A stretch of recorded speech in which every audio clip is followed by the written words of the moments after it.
1799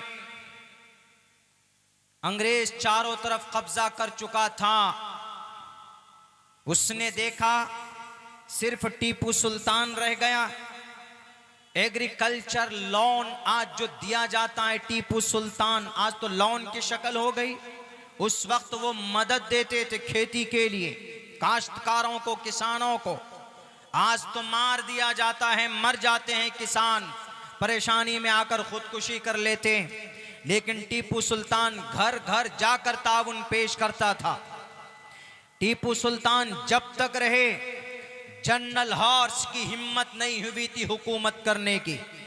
चारों तरफ से बातिल ताकत का मुकाबला करने वाला अगर कोई मर्द मुजाहिद भारत के अंदर था तो तने तनहा टीपू सुल्तान। 1799 अंग्रेज से लड़ाई, एक तरफ समंदर, एक तरफ अंग्रेज, एक तरफ मराठा सेना, एक तरफ नवाब की फौज।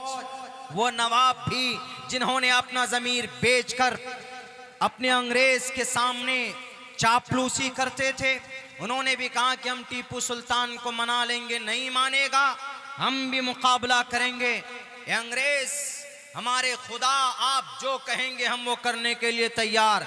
मेरे भाइयों, टीपू सुल्तान के सामने में जब बात आई कि नवाब साहब भी सरेंडर कर चुके, उन्होंने कहा कि नवाब साहब अपने आका को, अपने डुप्लीकेट खुदा को बता दो कि टीपू सुल्तान एक मुसलमान है और एक मुसलमान होने के साथ साथ अपने इस मुल्क का एक वफादार भारतीय है। मैं अपने ईमान की भी हिफाजत करूंगा, अपने इस बॉडी से, अपने इस अकीदे से और अपने हाथों से, तलवार से इस मुल्क की हिफाजत करूंगा।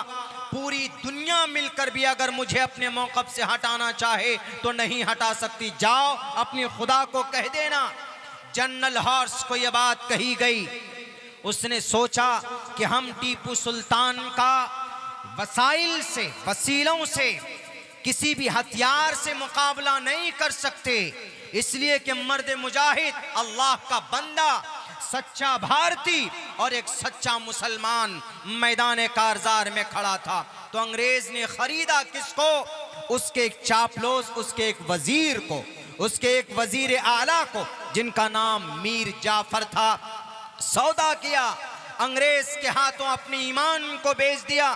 दरवाजे से बाहर निकले, अंदर से जाकर दरवाजा बंद कर दिया जाता है। टीपू सुल्तान शहीद कर दिए जाते हैं। उनके लाश पर खड़े होकर कहा था जनरल हॉर्स ने कि आज से ये मुल्क, ये भारत हमारा है।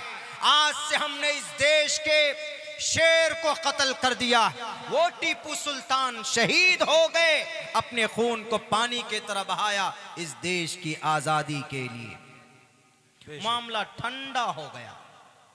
1799 में टीपू सुल्तान शहीद हो गए, चारों तरफ अंग्रेज काबिज हो गए। अब क्या होगा? उस वक्त हमारे उलमा अब मैदान में आए।